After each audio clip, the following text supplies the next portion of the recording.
नमस्कार मंडळी, स्वागत आहे आपला channel Marathi serial review with Rani यावर. तर मंडळी, कालच्या एपिसोडमध्ये मी जे काय अंदाजे लावले होते ते 100% खरे ठरले आहेत. मंडळी, मला वाटलं होतं काहीतरी वेगळं असू शकतं, काही सांगता येत नाही ना, पण मी जे काही अंदाजे लावले होते ना ते पूर्णपणे खरे ठरले आहेत. मेन म्हणजे चिंगी खरंच प्रेग्नेंट झाली आहे आणि स्वानंदीलाही हे सगळं कळलं आहे. स्वानंदी स्वतः चिंगीला घरी घेऊन जाते आणि अंशुमनचं लग्न थांबवते आणि सगळ्यांना सांगते की हे लग्न होऊ शकत नाही.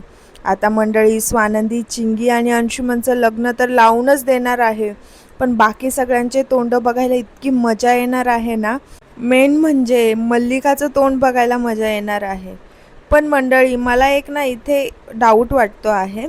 आता तुम्हाला काय वाटतंय ते तुम्ही सांगाच, पण मला असं वाटतं आहे की चिंगीचं तर प्रेम आहे अंशुमनवर, पण अशा पद्धतीने जर का चिंगीचं लग्न अंशुमनसोबत झालं ना, तर मल्लिका अर्पिताला तर काही चिंगी आवडत नाही, पण अंशुमनही तिच्याशी व्यवस्थित वागणार नाही, कारण तो फक्त तिचा फायदा घेण्यासाठी तिच्याशी चांगला बोलत होता. त्याचा फायदा तर झाला आहे, पण आता जर का ती त्याच्या गळ्यात पडली ना, तर अंशुमन मला नाही वाटत तिच्याशी चांगला वागेल. बघूयात काय होतं आहे. पण या आठवड्यात जे काय एपिसोड येतील ना ते भन्नाट असणार आहेत आणि बघायला खूप मजा येणार आहे. मंडळी, मला या मालिकेची एक गोष्ट फार आवडते का या मालिकेमध्ये ना जे काही ट्विस्ट असतात किंवा जे काही पुढे होणार असतं ना ते लवकर लवकर दाखवतात, फार लांबवत नाही बसत. तुम्हाला काय वाटतं? बरोबर आहे ना? आणि तुम्हाला पण ही मालिका तेवढीच आवडते का?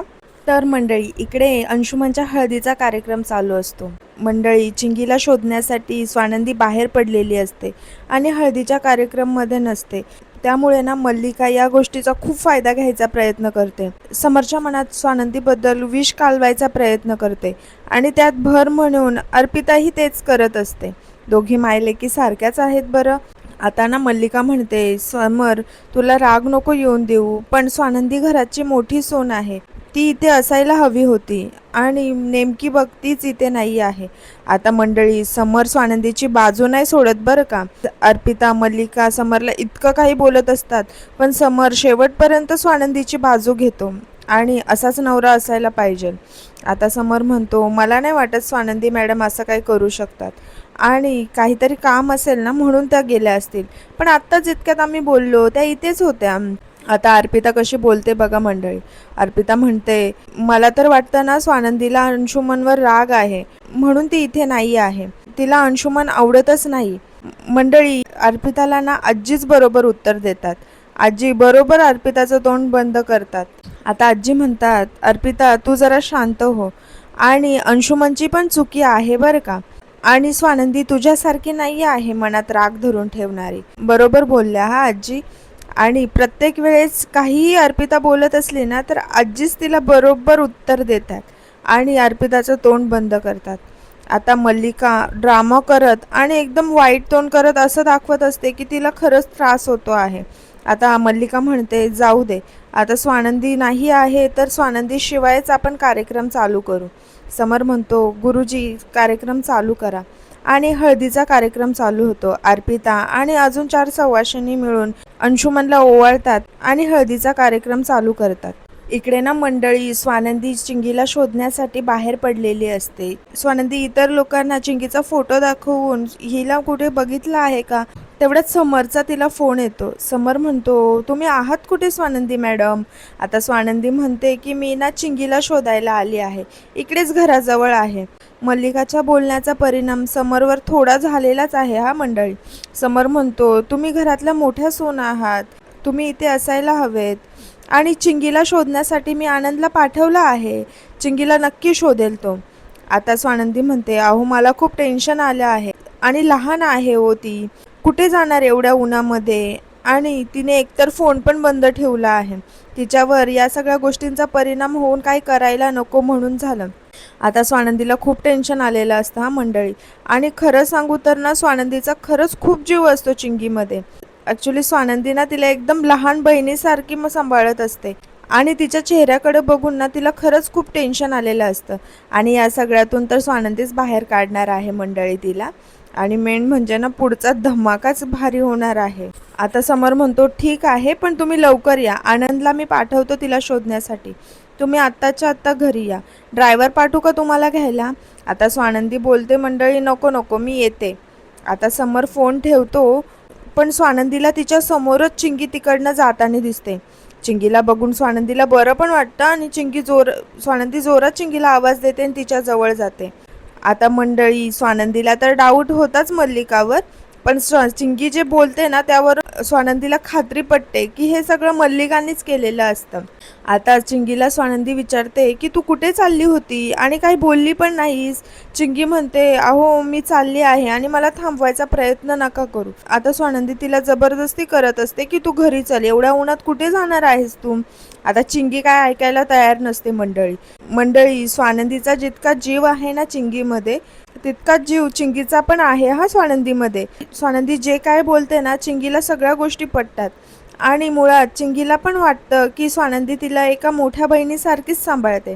आता स्वानंदी डायरेक्ट चिंगीला तिची शपथ देते की तुला माझी शपथ आहे, खरं खरं सांग काय झालं आहे. आता शपथ ऐकून ना चिंगी थोडी शांत होते, पण मात्र ना मल्लिकाने जे जे की तिच्यासोबत केलेलं आहे आणि मल्लिका तिला जे बोलली आहे की घर सोडून जा वगैरे आणि कोणाला कळू नाही म्हणून मागच्या दारातनं जायला सांगितलेलं असतं, हे सगळं स्वानंदीला ती सांगते. आता चिंगी म्हणते तुम्ही मला शपथ दिली ना म्हणून मी सांगितलं, पण आता माझ्यावर जबरदस्ती नका करू घरी यायला, मी नाही येऊ शकत, तुम्ही जा इथनं. आता स्वानंदी बोलते मी तुझं काहीही ऐकणार नाही आणि तू गावावरून आमच्याकडे काम करायला आली आहे आणि तुझी सगळी जबाबदारी आमची आहे, आता तू माझ्यासोबत घरी येणार आहे. स्वानंदी आता चिंगीला घरी घेऊन जाते. इकडे ना समर स्वानंदीशी बोलून कार्यक्रमातच येतो. आता मंडळी समरने ना अर्पिताची चांगलीच जिरवली आहे. आता मला वाटलं होतं समर असं बोलणार नाही, पण समर पण चिंगीची बाजू घेऊनच अर्पिताला बोलतो. आणि मंडळी स्वानंदी जेव्हा चिंगीला घेऊन घरी येते ना त्यावेळेस स्वानंदी सगळ्यांसमोर मल्लिकाचा अपमान करते आणि मल्लिकाचं तोंड ना बघण्यासारखं होतं. समर आतमध्ये आल्यावर ना मल्लिका असं तोंड पाडून उभी असते जसं काही हिच्यावर किती मोठे संकट पडलेले आहेत समरला दाखवण्यासाठी. हा मंडळी हे सगळं. आता समर म्हणतो काकू तू ओके आहेस ना? आता मल्लिकाचं नाटक तर माहिती आहे ना कशी नाटक करते. मल्लिका लगेच असं दाखवते की तिला त्रास होत आहे. मल्लिका म्हणते स्वानंदी इथे असायला हवी होती, इतका वाईट आहे का माझा अंशुमन, तिला एवढं राग का आहे माझ्या अंशुमनवर. आता समर म्हणतो काकी असं काही नाही आहे, मी बोललो इतक्यात त्यांच्याशी, येता येत त्या ते चिंगीला शोधायला गेल्या होतात. आता ना मंडळी हा शब्द ऐकल्यावर मल्लिकाचा ना चेहरा पडतो आणि अर्पिता म्हणते त्या चिंगीसाठी, त्या मोलकरींसाठी स्वानंदी ती गेली आहे, लायकी तरी आहे का तिची, चोरी केली आहे, एवढं सगळं केलं आणि त्या चिंगीला शोधण्यासाठी गेली आहे ती. आता मंडळी समोर इतकं भारी उत्तर देतो आहे ना, अर्पिताची चांगलीच जिरवतो आहे. मंडळी या अर्पिताचं असं झालं आहे ना, तोंडातून शब्द काढायचा आणि लगेच टपली बसली असं झालं आहे. इकडनं काय बोलली तर आजीला ऐकवते आणि तिकडनं काय बोलले तर समर तिला ऐकवतो आणि अजून काही जास्त बोलली की स्वानंदीही तिला ऐकवते. चारी साईडनं ऐकण्यासारखं झालं आहे. पण मंडळी हिला इथे अपमान करून घेण्यासाठी माहेरी राहायची गरजच नाही. चांगलं आपल्या सासरी राहिली ना तर कोणी हिला काय बोलणार आहे. जरा छोट्या बहिणीकडून हिने शिकलं पाहिजे. आधीरा बघ एवढा प्रॉब्लेम असून सुद्धा सगळं ॲडजस्ट करून तिथेच राहते आहे. आता समर म्हणतो की अर्पिता काय बोलते आहेस तू, तिचं वय किती आहे, लहान आहे ती, तिला पण मजा मस्ती करावीशी वाटते ना. तुम्ही तिच्या वयाचे होतात तेव्हा तुम्ही काय केलं आहे, तुम्ही पण मजा मस्ती केलेलीच आहे ना, जबाबदारीची जाणीव होती का तुम्हाला. हे मात्र बरोबर बोलला आहे हा मंडळी.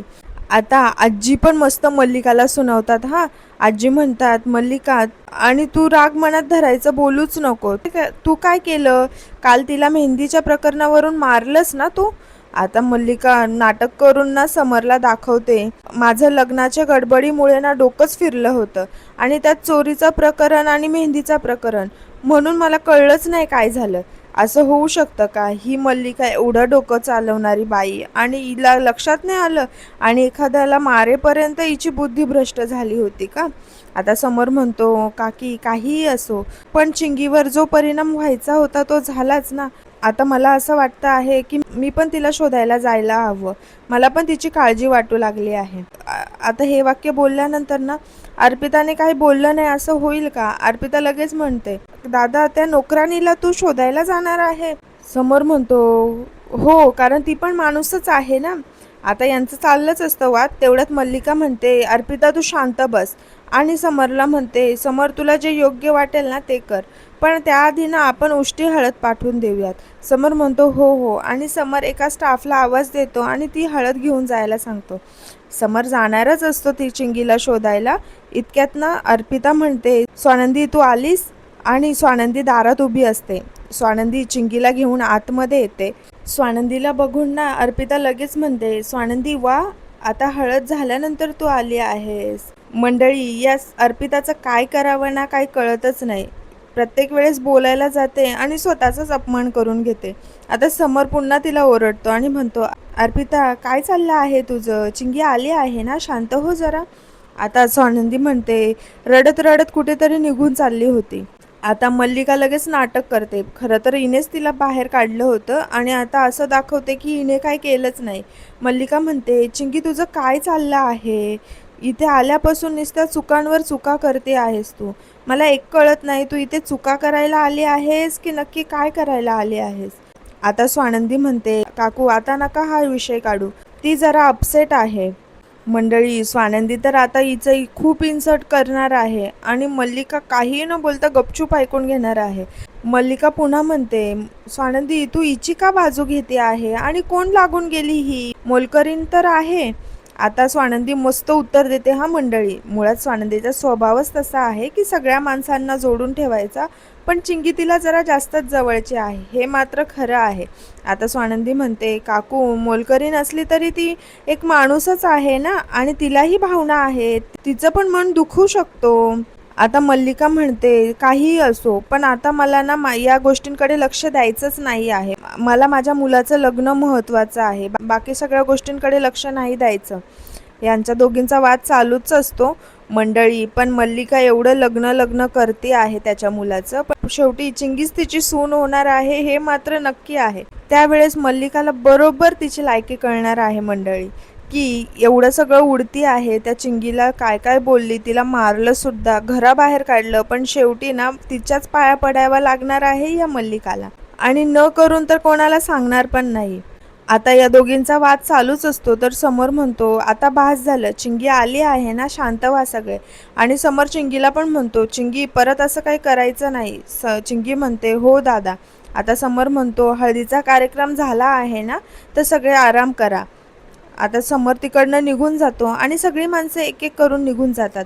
आता चिंगी, स्वानंदी, अर्पिता, अंशुमन आणि मल्लिका एवढेच जण तिथे थांबलेले असतात.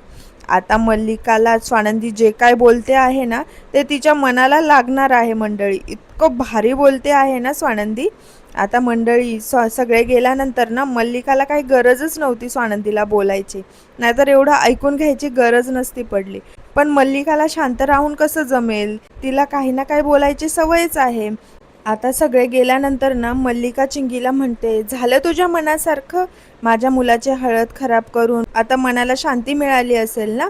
आता मंडळी, स्वानंदी इतकं सुंदर उत्तर देते ना मल्लिकाला.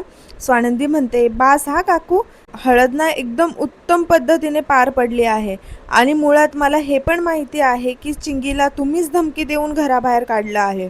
हे ऐकून ना सगळ्यांना शॉक बसतो मंडळी आणि मल्लिकाला थोडा घाम पण फुटतो. हे बघताना ना खूप भारी वाटतं हा. आता हे ऐकून मल्लिका म्हणते, काय काय बोलतेस तू? मी हिला घराबाहेर काढलं?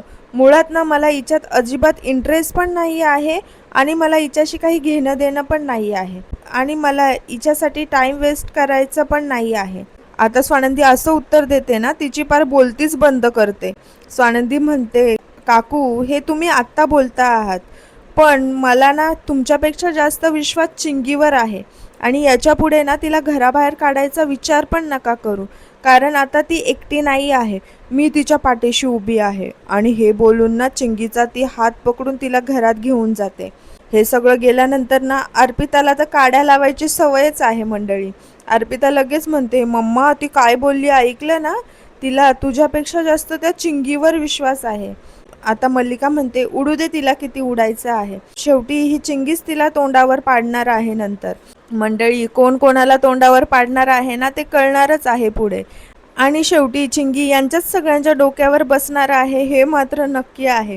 आणि ज्यावेळेस अंशुमन चिंगीचं लग्न स्वानंदी लावून देईल ना, तेव्हा यांची सगळ्यांची तोंड बघायला खूप मजा येणार आहे मंडळी. इकडे स्वानंदी तिच्या रूममध्ये बसलेली असते आणि चिंगीला शोधण्यासाठी स्वानंदी तसंच चालत चालत उन्हामध्ये भटकत असते. त्यामुळे ना तिचं डोकं दुखत असतं आणि तिला त्रास होत असतो.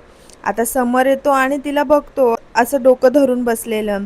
समर म्हणतो, काय गरज होती तुम्हाला एवढ्या उन्हात जायची, आणि आनंदला मी सांगितलं होतं ना त्याला शोधायला, पण तुम्हाला इतकी काळजी त्या चिंगीची की तुम्ही लगेच गेलात. आता स्वानंदी म्हणते, अहो, आणि मला काय कळलंच नाही मी किती चालली आहे आणि ऊन होतं की नाही होतं, मला नुसती चिंगीचीच काळजी लागून राहिली होती. आता समर तिला डोक्याची गोळी देतो. स्वानंदी माहिती आहे ना, छोट्या छोट्या गोष्टींसाठी गोळ्या घेतच नाही, आणि समरलाही तिने स्ट्रिक्ट सांगितलं आहे की छोट्या छोट्या गोष्टींसाठी गोळ्या घ्यायच्या नाहीत. तर स्वानंदी काही गोळी घेत नाही. आता समर म्हणतो, ठीक आहे, आता बाम लावा. तर स्वानंदी म्हणते, ठीक आहे, हे चालेल मला. स्वानंदी बाम लावते आणि समर तिला तेच समजावत असतो. स्वानंदी उठायला जाते तर तिला थोडीशी चक्कर येते मंडळी. समर तिला सावरतो आणि म्हणतो, ठीक आहे, तुम्ही इथेच बसा, इथून हालायचं नाही, मी लगेच आलो. मंडळी, यालाच तर प्रेम म्हणतात ना, एकमेकांची काळजी घेणं. आणि समरलाही स्वानंदीवर प्रेम होत चाललं आहे हा मंडळी. ते त्याच्या वागण्यातून बोलण्यातून सगळं दिसतं आहे, पण त्याला अजून जाणवलं नाही आहे, बस एवढंच. मंडळी, हा निर्लज्ज अंशुमन, मला ना याला बघितल्यावरच राग येतो. काय करणार, मालिका आहे, बघावं तर लागणारच आहे. आता अंशुमन अनुष्कासोबत फोनवर बोलत असतो. या चिंगीची लाईफ तर बर्बाद केली आहे याने, पण बरोबर ती त्याच्या गळ्यात पडणार आहे. इकडे ना अंशुमन खूप फ्री होऊन अनुष्काशी बोलत असतो. अनुष्काला विचारत असतो तो की माझी उष्टी हळद लावून तुला कसं वाटतं, आणि अनुष्काही त्याच्या प्रेमात पडलेली असते मंडळी. बिचारी अनुष्काला काय माहिती हा अंशुमन कसा आहे, आणि त्याला तिच्याशी मतलब नाही आहे, त्याला तिच्या प्रॉपर्टीशी मतलब आहे. तिच्या प्रॉपर्टीसाठी मल्लिका अंशुमनचं लग्न लावून देते आहे तिच्याशी. आता हे सगळं बोलणं त्यांचं चालूच असतं. इतक्यात ना अनुष्का त्याला म्हणते, आता तुम्हाला खूप काम करावं लागणार आहे, कारण पप्पा जेवढ्या पण कंपन्या आहेत ना, हे तुम्हाला सोपवणार आहे आणि स्वतः रिटायर होणार आहे. मंडळी, हे असं झालं, गाढवाच्या हातात दिली सत्ता. कारण ह्या अंशुमनला कवडीची अक्कल नाही आहे पैसा कसा वापरायचा. इकडे तिकडे पैसे उधळायचे एवढंच कळतं याला, आणि याला सगळ्या गोष्टी भेटणार आहे. खरं तर अंशुमन तिच्या प्रॉपर्टीसाठीच तिच्याशी लग्न करतो आहे. आता अंशुमन तिला इम्प्रेस करण्यासाठी बघा काय बोलतो मंडळी. आता कितीही काम असलं ना तरी माझी पहिली प्रायोरिटी तूच असणार आहे अनुष्का. आता तिला इम्प्रेस करण्यासाठी हे सगळं बोलतो आहे, पण याला फक्त पैशांशी मतलब आहे हा मंडळी. आता हे ऐकून तर अनुष्का खूप खुश होते. अनुष्का म्हणते, मला ना उद्याचा वेट आहे, आणि मंडळी, आपल्याला पण उद्याचाच वेट आहे. याच्या लग्नामध्ये जो काही तमाशा होणार आहे ना, तो बघायला इतकं भारी वाटणार आहे ना. उद्या सगळ्यांची बोलतीच बंद करणार आहे स्वानंदी, आणि सगळ्यांचे चेहरे बघायला पण खूप भारी वाटणार आहे. आता अनुष्का फोन ठेवते. फोन ठेवल्यानंतर अंशुमन मनातच विचार करतो की एवढ्या वर्ष मी दादाच्या हाताखाली काम केलं, आता फायनली अनुष्कामुळे ना मला स्वतः मालक होऊन काम करायला भेटणार आहे, आणि फायनान्शियल डिसिजन पण मी स्वतः घेऊ शकतो. अनुष्का ही माझ्यासाठी जॅकपॉट आहे. पण मंडळी, जॅकपॉट हा सगळ्यांनाच लागत नाही आहे, आणि अंशुमनचं बॅड लक आहे की तो जॅकपॉट अंशुमनच्या तोंडाजवळ येऊनही त्याला भेटणार नाही आहे. इकडे ना समर स्वानंदीसाठी टपमध्ये पाणी घेऊन येतो आणि मीठही घेऊन येतो. स्वानंदीला त्यामध्ये पाय बुडवायला लावतो आणि त्यात मीठ टाकतो, आणि त्याचे फायदे पण सांगू लागतो की पाण्यात पाय टाकले ना तर तुमच्या पायांच्या नसा मोकळ्या होतील आणि ब्लड सर्क्युलेशन चांगलं होईल. बघा ना मंडळी, किती केअर घेतो आहे समर स्वानंदीची. असा नवरा पाहिजे बरं का, एवढी काळजी करणारा. तसं स्वानंदीही समरची काळजी घेते, त्याच्या डाएटची, सगळ्या गोष्टींची. आता स्वानंदीला काय हे पटलं नसतं मंडळी की समर इतकं काय करतो आहे. स्वानंदी म्हणते, पण अहो तुम्ही असं काही करू नका, मला सवय नाही आहे या सगळ्या गोष्टींची. आता समर म्हणतो, तुम्ही पण करता की माझ्यासाठी एवढ्या सगळ्या गोष्टी, आणि समर डायरेक्ट लिस्टच काढून दाखवतो की एवढं सगळं करतात तुम्ही. स्वानंदी म्हणते, अहो ते माझं कर्तव्य आहे. आता समर म्हणतो, माझं पण हे कर्तव्य आहे.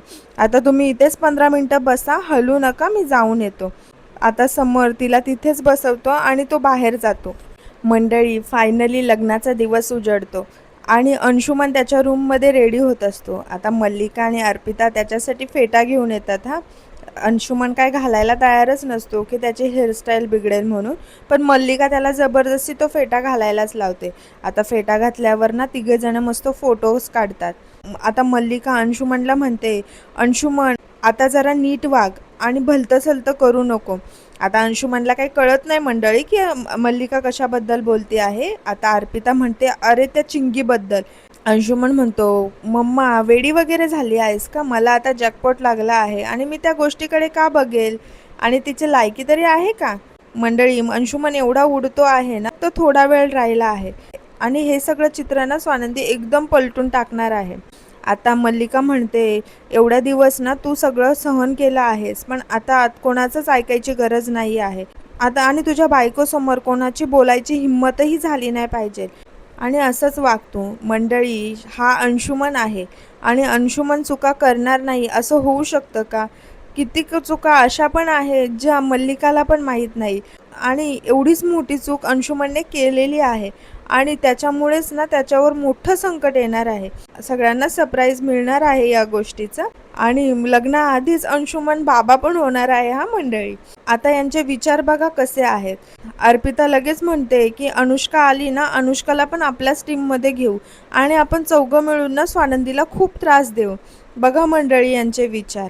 कारण एखाद्याला त्रास देणं, एखाद्याचं छळ करणं, एखाद्याला कसं खाली लेखणं, असेच विचार आहेत त्यांचे आणि एवढ्याच खालच्या पातळीचे विचार राहणार आहेत.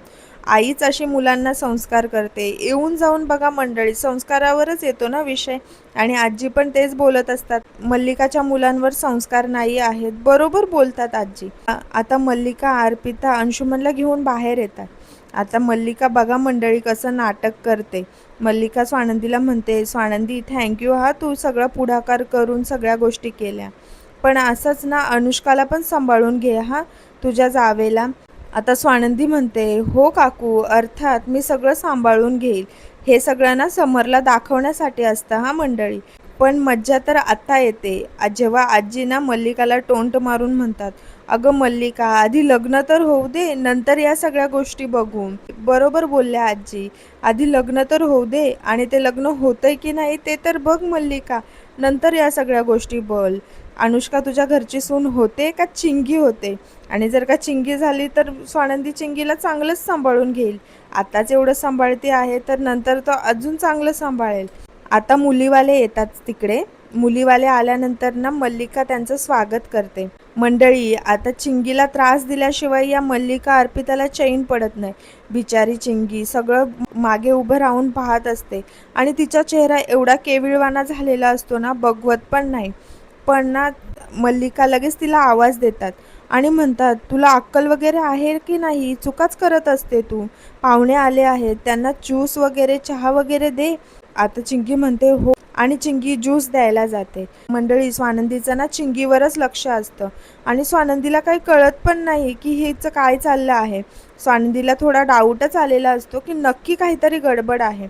पण ना हे सगळं पुढच्या एपिसोडमध्ये खुलासा होणारच आहे आणि प्रोमोमध्ये तर दाखवलंच आहे ना मंडळी की स्वानंदी चिंगीचं अंशुमनचं लग्न लावून देणार आहे आणि स्वानंदीला सगळं कळालं आहे की चिंगी प्रेग्नेंट आहे.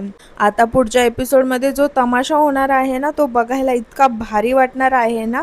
मोठा ड्रामा क्रिएट करणार आहे स्वानंदी आणि शेवटी अंशुमन चिंगीचं लग्न होणारच आहे. तर पुढचा एपिसोड बघण्यासाठी ना चॅनलला सबस्क्राईब करा मंडळी. आणि हे माझ्या आवाजातले रिव्ह्यू ऐकायला आवडत असतील तर चॅनलला लाईक करा, सबस्क्राईब करा आणि कमेंटमध्ये नक्की सांगा तुम्हाला कसे वाटतात माझे एपिसोड. भेटूयात नेक्स्ट एपिसोडमध्ये. धन्यवाद.